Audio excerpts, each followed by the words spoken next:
Sí, está cortado.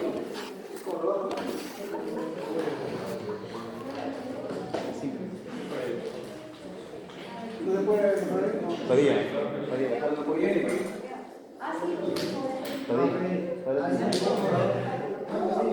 El delegado puede.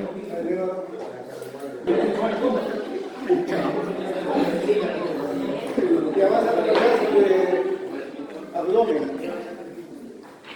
Ya habían hecho la teoría de abdomen con la doctora Suárez. Hoy vamos a hacer la práctica. Pero antes vamos a revisar algunos conceptos generales de lo que es el abdomen.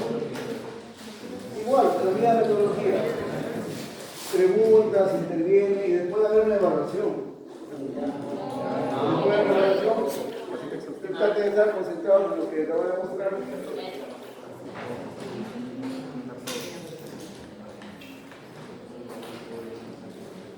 Radiografía simple de abdomen. ¿Qué cosa es la radiografía simple de abdomen? Es el estudio radiológico del abdomen sin contraste. No podemos radiografía simple. Sin contraste que abarca desde las cúpulas diafragmáticas hasta el pubis. Hasta el pubis. Acá está ligeramente cortado, pero eso es lo que debe abarcar. De las cúpulas hasta la síntesis pública. Es importante ese marco superior e inferior porque puede haber patologías que si no me demuestran la placa completa se puede pasar desapercibido. Por ejemplo, si yo tengo cortado acá, tranquilamente se puede pasar un cálculo ureteral, una implantación baja y por un cálculo y no lo veo. O si tengo cortado la parte de arriba se puede pasar desapercibido aire debajo del diafragma que indica el neumoperitoneo y puedo ver una patología importante. Por eso es necesario que abarque así, en la parte superior, cúpulas diafragmáticas, parte inferior, sínfisis del pubis. Y aquí aprovechamos para ver una patología.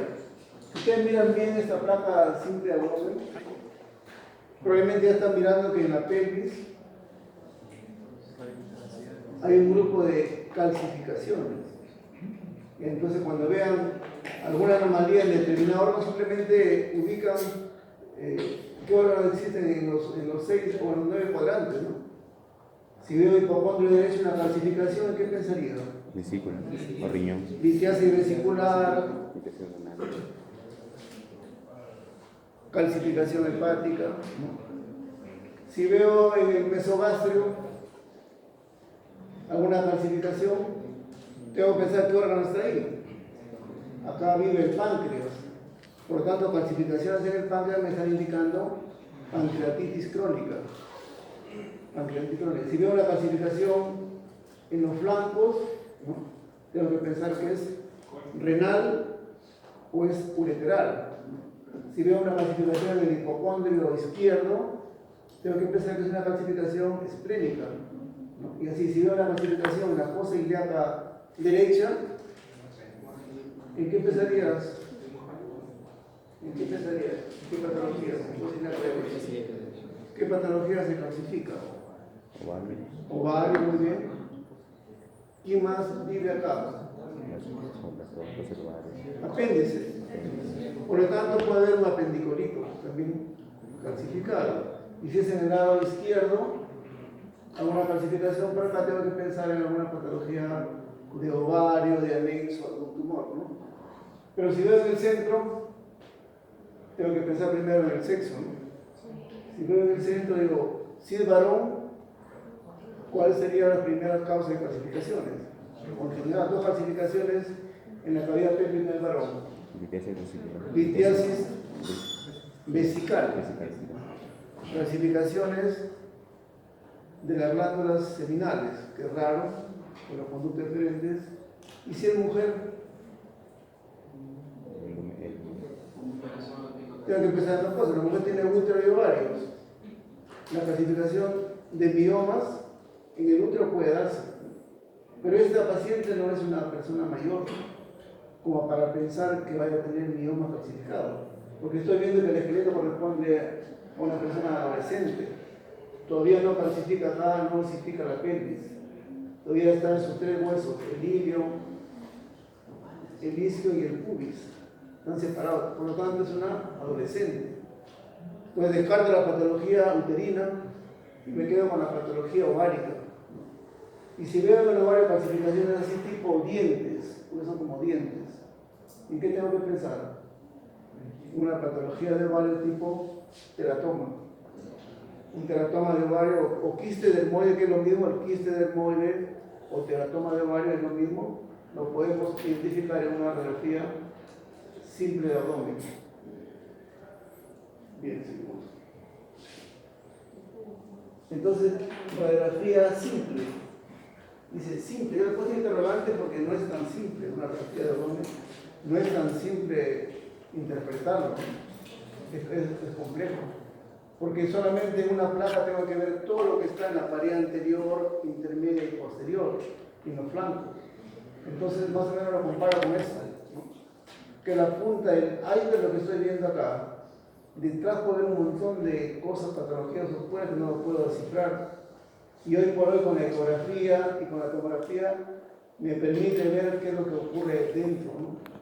Entonces, miren, una radiografía simple da información, pero hay que verlo en 3 dimensiones o profundizar la semiología. Pero sí nos ayuda mucho, hay que empezar siempre con una placa de abdomen, ¿no? Entonces, si tenemos una placa de tórax y una placa de abdomen, la pregunta es, una placa de abdomen, ¿a cuántas radiografías de tórax equivalen en kilovoltaje, en radiación? Aproximadamente 50. O sea, tomar una radiografía de abdomen implica más radiación que tomar una placa de tórax. Si yo tomo una placa de abdomen, estoy irradiando un poquito más al paciente. Por eso que hoy por hoy, en España, por ejemplo, al grupo pediátrico prácticamente limitan al máximo las radiografías. Limitan al máximo las radiografías en los niños. Limitan acá, en lugar de hacer ecografía, en lugar de tomografía cerebral, hacen resonancia. Entonces un poco limitan cuidando la radiación. Principio de alarma. Esta es la misma anterior, ¿no? Con las clasificaciones propias de un teratoma. ¿Cuándo indicamos una radiografía simple de abdomen? Estas son algunas de las indicaciones. En un dolor abdominal agudo, también crónico, cuando hay una enfermedad sistémica, cuando hay enfermedad digestiva o genitourinaria y cuando hay traumatismos, se indica una radiografía simple de abdomen. Sin embargo, se contraindica indudablemente en el embarazo. Pero siempre hay que tomar una placa, preguntar si hay la sospecha de embarazo. Y lo otro que también tiene que aprender es que muchas veces la persona está gestando y menstrua al primer mes, al segundo mes y al tercer mes. Esa menstruación no es normal, pero cuando tomas una radiografía puede darse el caso de que esté gestando. Entonces la radiación durante el primer trimestre sí es teratógeno, durante 8 semanas, 10 semanas es peligroso. Entonces, siempre esto, en lo posible, si no va a ser una ecografía, ¿no? Para evitar que se irradie innecesariamente una placa de abdomen. Otra forma de enfocar las indicaciones de la radiografía simple es un dolor abdominal agudo por posible perforación o oclusión. Cuando yo sospecho de un dolor abdominal agudo que probablemente sea por una úlcera perforada, tengo que tomar una radiografía simple de abdomen, pero acá viene cómo van a manejar ustedes esto de acá, si sospechan de perforación. Si sospechan de perforación. ¿Alvarado? Alvarado, tiene tu paciente que tiene sospecha de perforación gastroduodenal, una úlcera, tiene alta sospecha que sea úlcera. Lo primero que le vas a indicar es una radiografía simple de abdomen, porque con la ecografía probablemente no ves, y probablemente la tomografía sea algo más cara, no tiene paraendoscopía. Le indica su radiografía simple de abdomen.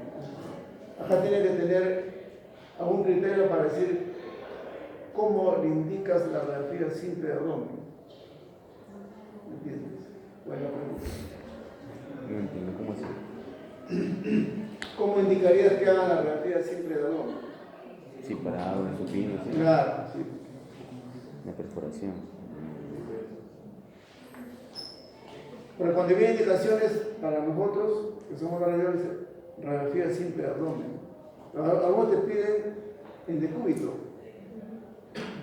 otros te piden solamente de pie, otros te piden acostado y de pie, otros te piden acostado, de pie y plaquetórax. Entonces tienes 3 formas de pedir. Yo creo que parado, porque ¿Solamente de pie? podría ser de cúbito y de pie. Claro, mejor es completo, ¿no? Acostado y de pie. Y de pie siempre indicar que por favor esté de pie por lo menos unos 5 minutos para que se forme el nivel Israel. Y también no olvidar la plaquetórax. La plaquetórax es fundamental. Aunque diga, pero ¿por qué plaquetórax en una radiografía simple de abdomen? ¿Por qué tengo que pedir una placa de tórax en un abdomen agudo? La pregunta, ¿no? ¿Por qué tengo que pedir una placa de tórax en un abdomen agudo? Sí, ¿por qué la radiografía de tórax en un abdomen agudo? ¿Una hernia? Porque hay patología torácica que por vecindad refleja el abdomen y me puede simular un abdomen agudo. Por ejemplo, acá tengo un derrame pleural. Tú le tomas fotografía de abdomen, no encuentras nada, pero ese contenido líquido en la cavidad pleural puede estar irritando a la pleura, al diafragma y condicionar de una manera un abdomen agudo.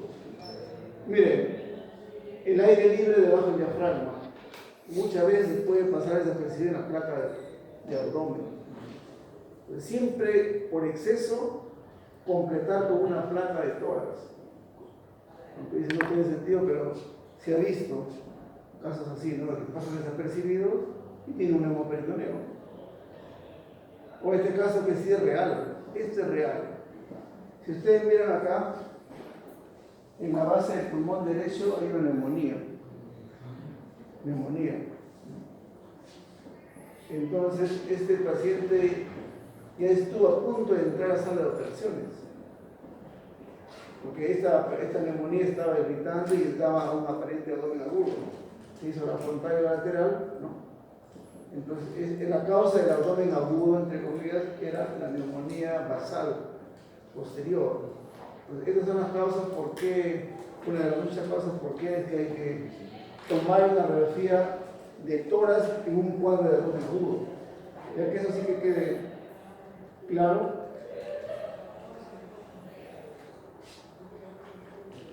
Colopatía inflamatoria también. Dolor abdominal agudo que exige ingreso en un hospital o sospechosa la posibilidad de operar.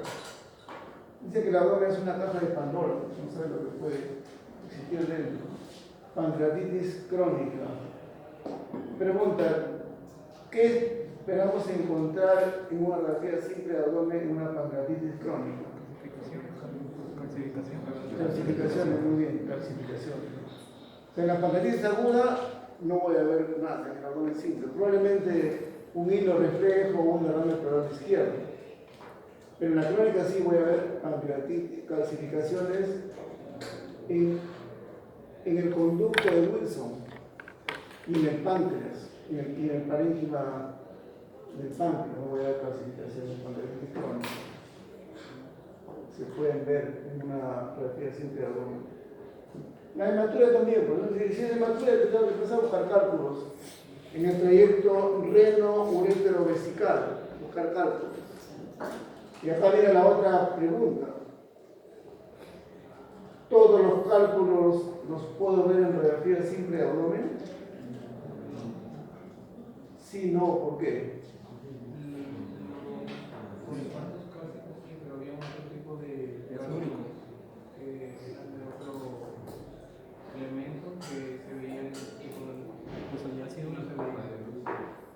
Entonces, ¿todos los cálculos se pueden ver? No.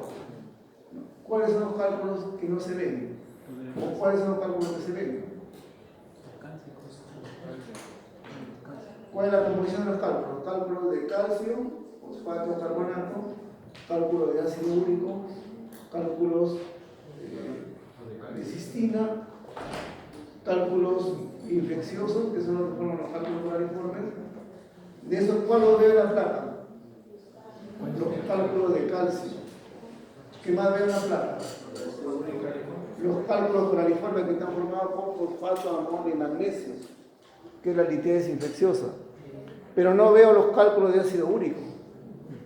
Entonces, que yo no vea, no tiene. Pues si tiene una hematuria, tiene un cólico renal, tengo que pensar que es un cálculo de ácido úrico. ¿Qué método emplearía para usar o para detectar ese cálculo de ácido úrico?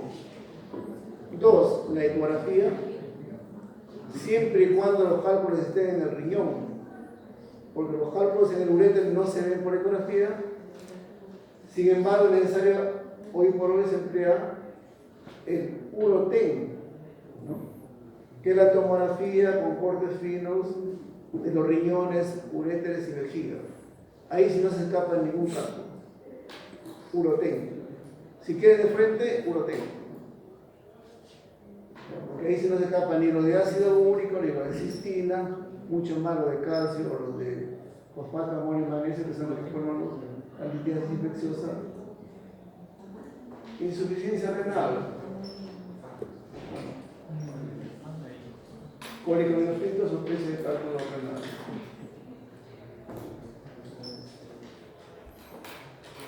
Indicación en urgencias. Perforación de víscera hueca, ya mencionamos, hacerlo de cúbito y de bipenetración. De cúbito dorsal o de cúbito supino y en bipenetración. Obstrucción intestinal también tiene que ser de pie. También tiene que ser de pie.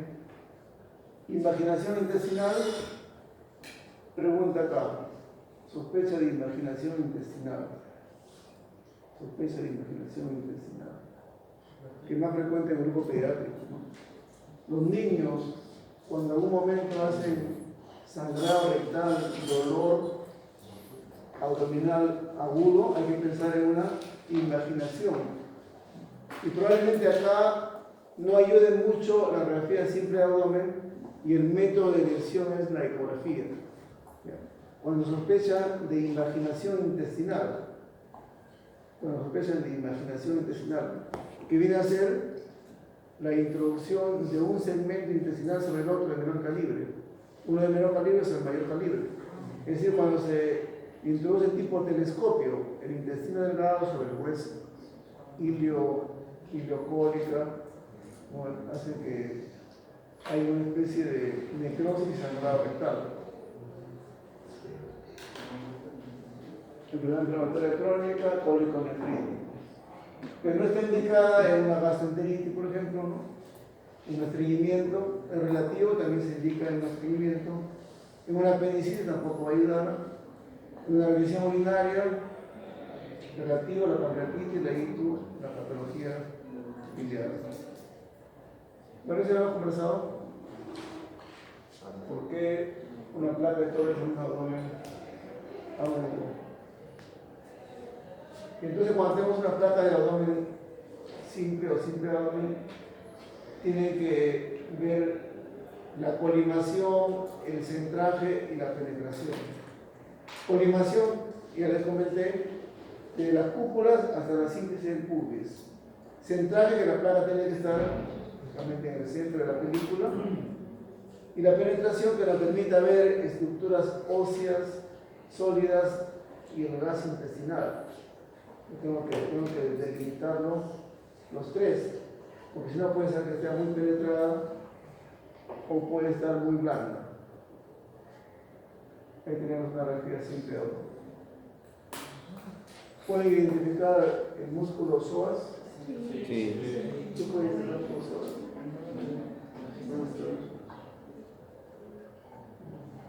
Músculo psoas.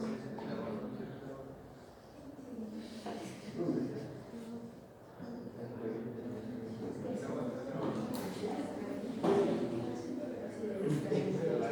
En el techo. Ah, sí, el ventilador.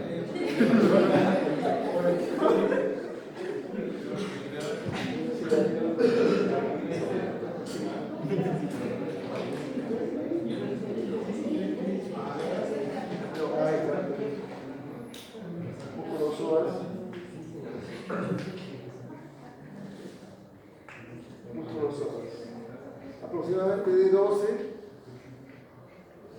se escribe por acá. El músculo psoas se une con el iliaco y se inserta en donde?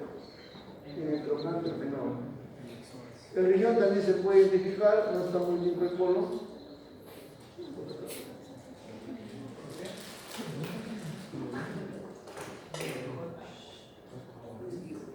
En una placa de abdomen simple también puedo identificar algunas estructuras, como por ejemplo un DIU, una T de cobre. Lo puedo ver fácilmente en una reactiva simple de abdomen. ¿Ya?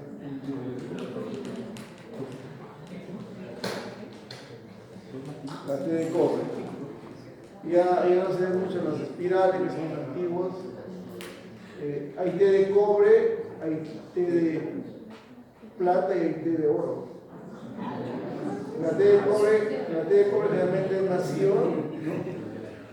Y no tiene precio. La T de plata es un poquito más cara, pero también es anticonceptivo, se puede ver acá.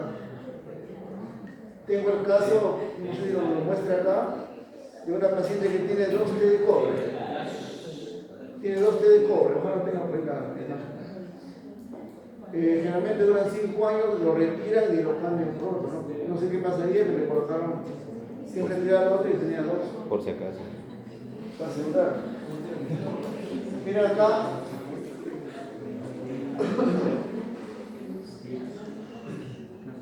Este catéter viene del riñón al uréter a la vejiga. Y se llama catéter de doble J. Porque eso se coloca después de hacer una litotripsia. Es decir, cuando hacen fragmentación de los cálculos renales con onda de ultrasonido, colocan esto para evitar que se obstruya y forme una calle ureteral para poder llenar bien la orina. Y también hablamos de estructura metálica después de una cirugía laparoscópica de vesícula. Aparecen los clips metálicos, suturas metálicas, se pueden ver acá. ¿Qué tiene esta placa? Ya normal, miren la parte inferior. Acá no hay nada, acá está el problema. Claro, el recto, el sigmoides y el colon descendente están ocupados por contener este horáceo, ese material orgánico. Entonces se ve así como miga de pan. Esto es causa de dolor en los niños, ¿no? Los niños muchas veces tienen un dolor, ¿no? Que cuando uno ve la ecografía o la placa, ve que está estreñido, ¿no? Pues también los ancianos pueden estar estreñidos y causa dolor por la infección del cuerpo. Y una placa siempre nos da el diagnóstico. A veces con la ecografía es más difícil. Entonces miren cómo se comporta el material orgánico. Por eso no es necesario hacer de pie, solamente una acostada. La cámara gástrica, estreñimiento.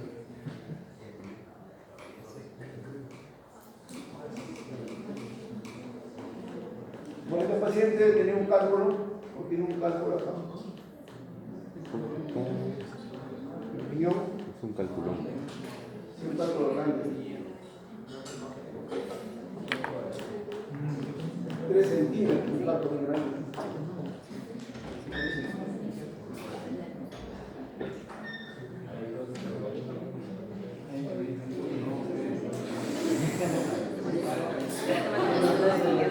Ajá.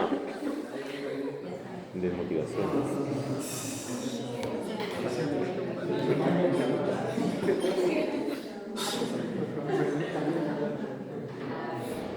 Decúbito supino.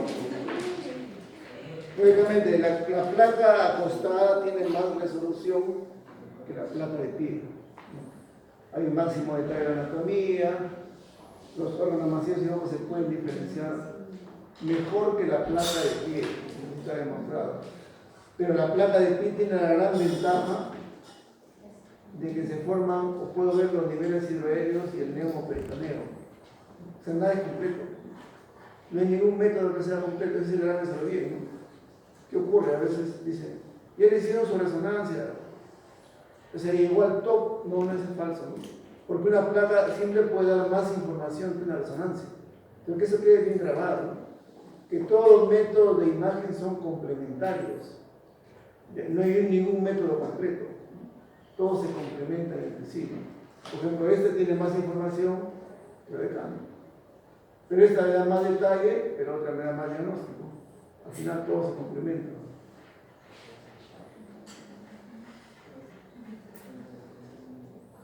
Mire, una placa de cúbito supino y una placa de pie. Miren la información que me da esto frente a la de acá. Acá yo veo los niveles hidroaéreos. Aire arriba, líquido abajo, veo los niveles. Como una escalera, ¿no? Sí, una escalera. Esto ya me indica obstrucción. No veo aire en la ampolla rectal. Casi nada. Toda esa obstrucción intestinal. ¿Cuál es la causa más frecuente de obstrucción intestinal? La adherencia, o sea, el síndrome adherencial. El síndrome adherencial. Si uno ha sido operado de una apendicitis, con el tiempo puede ser un síndrome adherencial. Si uno ha sido operado de varias cesáreas, con el tiempo puede ser un síndrome adherencial. O si hay una enfermedad periinflamatoria crónica, puede ser enfermedad adherencial. Si ha tenido un embarazo ectópico, ¿no?, por la sangre que va en la cadena fetal, puede ser un síndrome adherencial. Una de las causas más frecuentes es el síndrome adherencial. Y no se olviden de la regla del 13 y 9 en cuanto al calibre. El intestino delgado es un promedio no de 3 centímetros, máximo de calibre. El colon sí es un poquito más, y el ciego es el mayor de todos, ¿no? El ciego, no sé, fue intestino delgado. ¿Por qué digo que es intestino delgado? ¿A usted o no?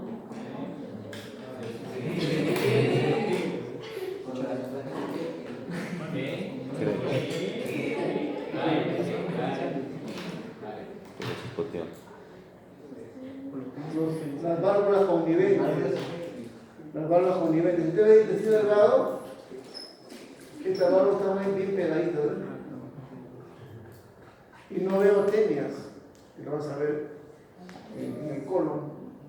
En el colon estos son más cortados, pero acá veo seguido. Ya tenía colon. Intestino delgado. Bueno, tenía solo. Intestino grueso, no sé muy bien por acá. Vamos a ver en la otra. Y entonces 13 y 9. 13 y 9. Es aproximado al calibre. Cuando vean, vamos a aproximar al calibre. Entonces, ¿cómo identifico un delgado de un grueso?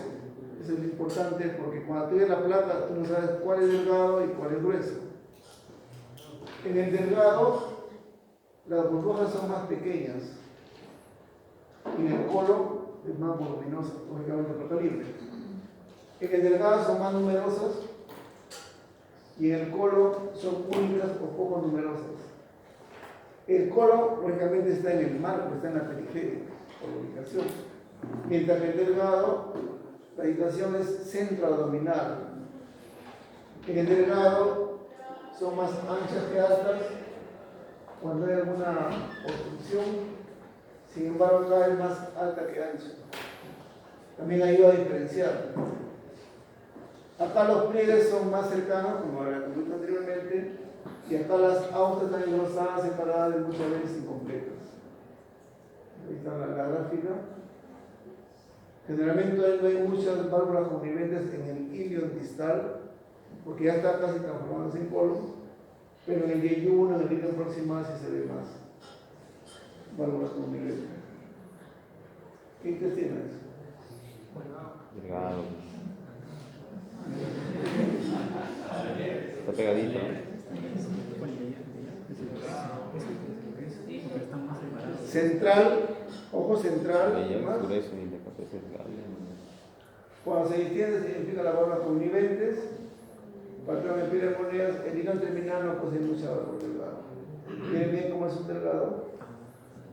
Miren bien cómo es un delgado. La cámara gástrica. Intestino grueso. periférica ocupada por ese y se ven las austrias.